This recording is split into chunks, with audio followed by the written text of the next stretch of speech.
Okay, so I just painted the top coat on this thing. Um, just the side rails, again, that front had been done. Both side rails and the rear bumper. Just the areas that are going to be exposed to sunlight, UV.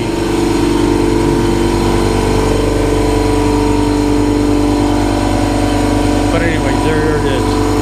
That's done. Just a brief shot of this. What I've done is gone around and put the lights in. Now, these running lights, the amber running lights, just have to be plugged into the wiring harness. I just haven't done that yet. But anyways, I've gotten all the running lights on. I've got these two red lights on now. These four, because there's two on this side, two on that side, still have to be wired. They're not part of the harness yet, so they have to be wired. The harness has to be wired into the truck lights. I put on the rear lights, the two red and the two backup lights, and including the license plate light. And the same has been done on this side. All of the lights are on. Again, they're not plugged into the harness yet, but I will take care of that in a while. But anyways, I just wanted to show that to you.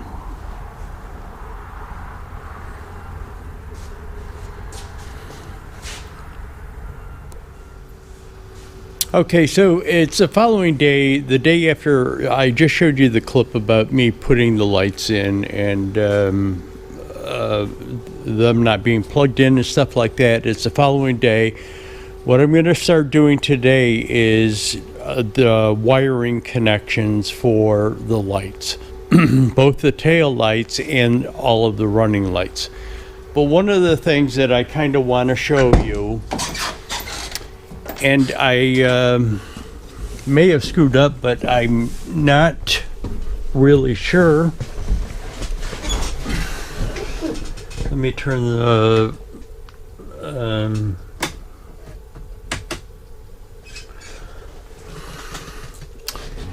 I have a switch right here, and it's called marker enter. And what it does is interrupts, if you're no truck drivers, they'll flash each other so when they can pull back in if you're passing, and you acknowledge that by flipping on flipping the tail lights. And what that is that switch right there. Now, I know that the wires running back to the rear tail lights work that. The other lights, like the marker lights, and I'm flipping the switch right now, but you'll see the marker light on the front of the truck doesn't do that when I flip the switch. It's just the tail lights that do that. So what I've kind of got to make sure is I don't want these running lights flashing on and off when I hit that tail light interrupter switch to thank somebody from acknowledging me that I can pull back in again. I just want the tail lights to flash on and off. The tail lights, the regular tail lights, just flashing on and off. So what I've got to do is find out if there is a wire that comes back, and there's a box under there, and I'll show it to you at some point in time. There's a box under there that has the wiring in it. I've got to make sure that there is a solid running light wire that doesn't get flipped on and off by the interrupter switch that I can tie all of these lights into, the marker lights. So I just wanted to kind of point that out to you. It's going to be kind of a hassle trying to figure it out by myself without somebody up in the cab being able to flip that switch on. And that's kind of why I've got the battery charger under the batteries, because I am going to be having the lights on and off a lot today. So I just wanted to keep the batteries charged. Okay, so let me show you what I've discovered today, and I didn't do it by myself. My grandson came over here and kind of helped me along with this. He came over here for another reason, and I kind of commandeered him to help me with this so that I could have somebody under the truck trying to sound out wires or sound out wires while I flip switches. So as you can see, I have got the marker lights, albeit but the red ones, working. I don't have the red ones working because I didn't actually run wires over for them yet. But what we kind of found out was that intermediate switch that does the taillights or signals the taillights does not run off a continuous 12-volt wire. These marker lights are off of a 12-volt wire now, but apparently that intermediate switch runs off a reduced voltage wire. And I'm not sure whether it's a meter, whether it's us, what it was, but we've gotten two different voltages. And let me tell you, the marker lights right now are hooked up to the solid wire, so it's not the reduced voltage wire. And I can show you that by hopefully being able to flip this switch while you're looking at it. So let me flip it, the intermediate switch, and it's on, and as you can see, the lights probably didn't go off. So I have these lights working on a continuous off of the running lights, and I turned the switch off. But what the problem is, this is off of it's a brown wire and a ground. To get that intermediate switch to work, it doesn't come off of the ground, it comes off of two separate other wires in there. And I'm not really sure how that works. Again, I'm not an electrician, so I'm not sure how that works. But what the problem is I'm not sure. I've gotten two different readings on that reduced voltage. One was 3 volts and one was 10 volts.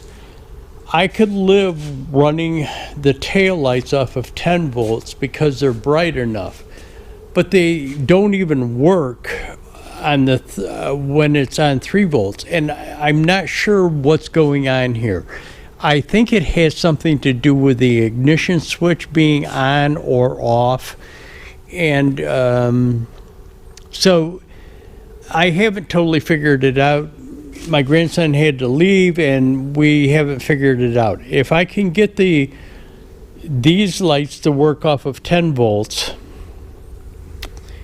and have the intermediate switch working on it, that would be fine with me.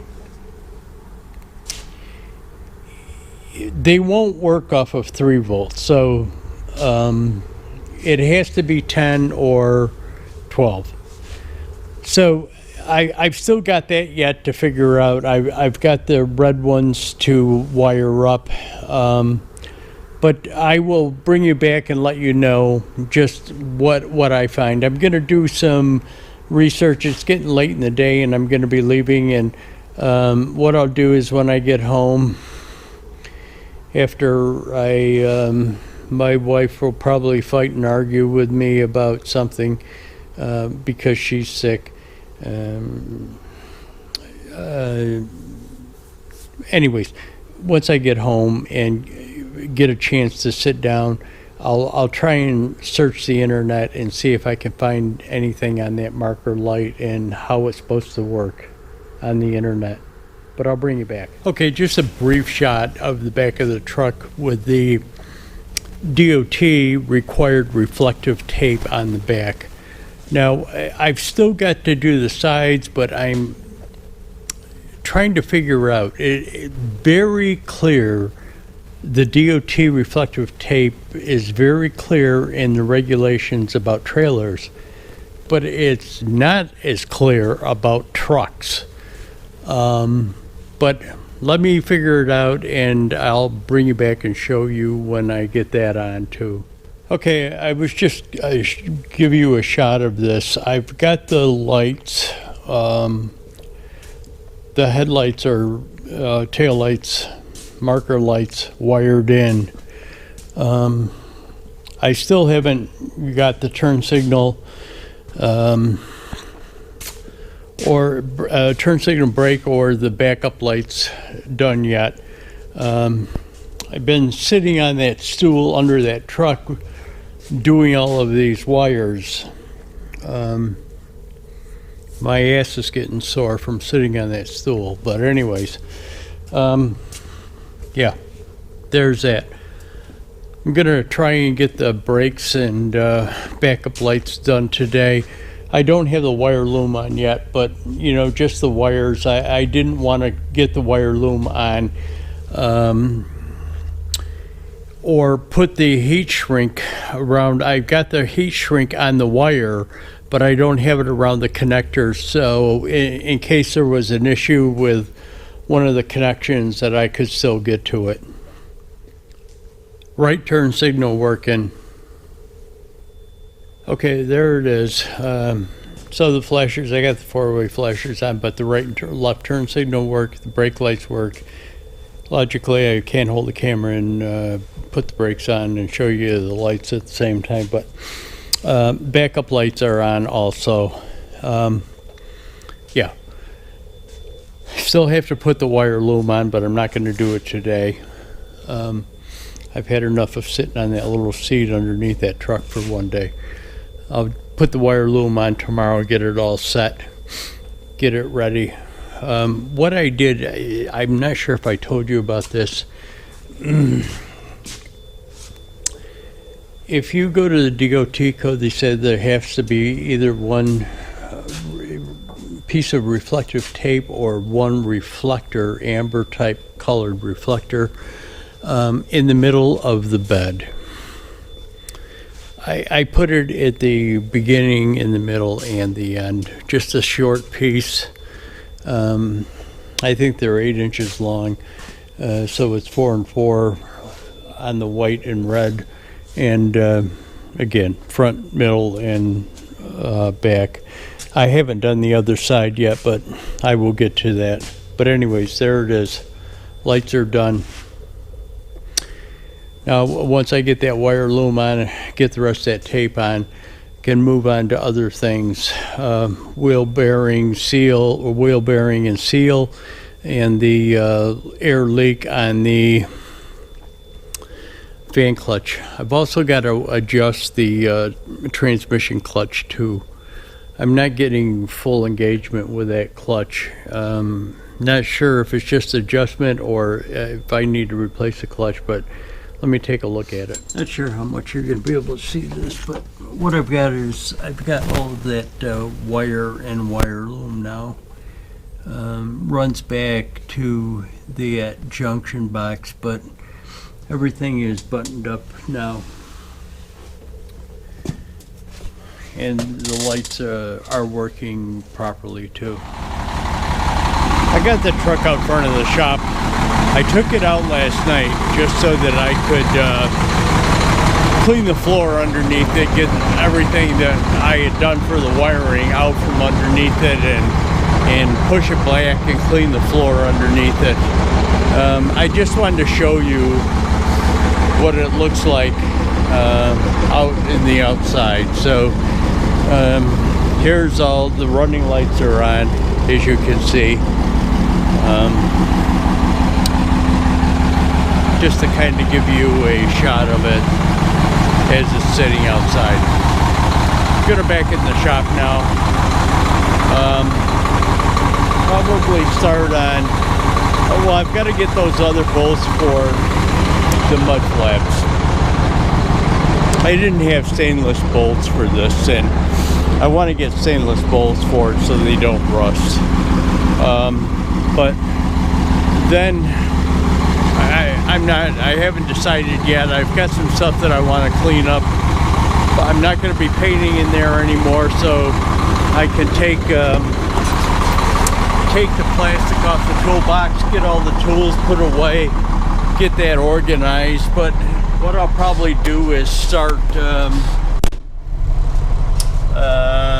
maybe the engine, maybe that air leak on the fan clutch assembly, but I'll bring you back.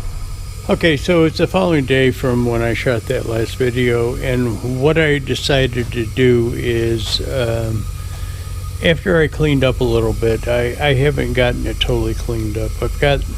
I'll show you, but what I decided to do was adjust the clutch. And I've taken that rod out of there. I had to take this fairing off of here to be able to get to it. I took that rod out of there and adjusted it, but it still can be adjusted a little bit more. So probably what I'm going to do is take it back out of there again and then readjust it and see if I got it. But what I did is I adjusted it, and I am getting a lot better response out of the clutch than I did. Now I didn't try downshifting. I didn't try downshifting, but let me readjust it. And why I stopped saying anything there, I was going to start talking about something else, but let's finish this subject. Got to pull that rod back off again, readjust that linkage in there, and then put it back on, take it out. What I was going to say is this tire is worn, it's scalloped actually in one spot. And somebody said something to me about that. But here is the thing. Gauging from the size of those studs on there, I do not think these tires and rims were the original tires and rims on this truck. So this scalloping or wear on this one tire could be from another truck that it came off of. I do have to replace some of the tires on this. There's some on the back that have to be replaced. Probably these 4 front ones need to be replaced. But anyways, I picked up all of my wiring stuff, got the plastic off of the top of the box. Still got to clean the box up, but I've got the top of the plastic off the top of the box, and it opened back up again so that I can get to it. Just sweeping piles here and over here too. They've kind of gotten disturbed because I had the door open while I took the truck out to try out that clutch. But anyways, I'll bring you back. So I'm showing you the engine. What I'm doing is pulling that fan clutch housing out of there. It's kind of heavier than it looks. So I've got to find a good spot to get to it where I can pick it up.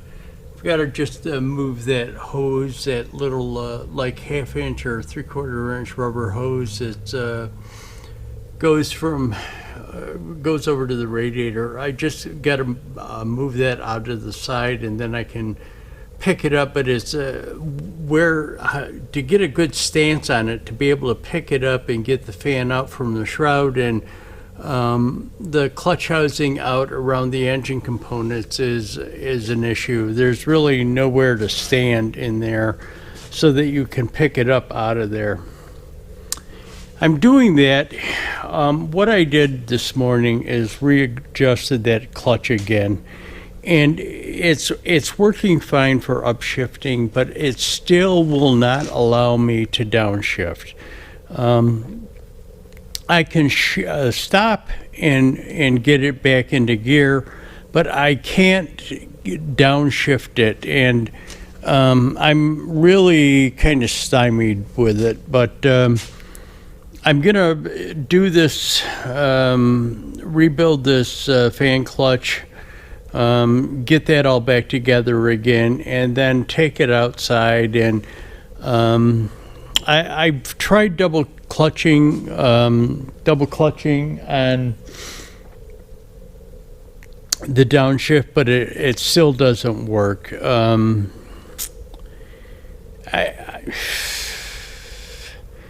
I'm kind of thinking that something's going on. Maybe the clutch is really bad or something, that it won't allow me to do it. So I'll bring you back and let you know. I'll bring you back, and I'll probably show you what I have to do to rebuild this fan clutch.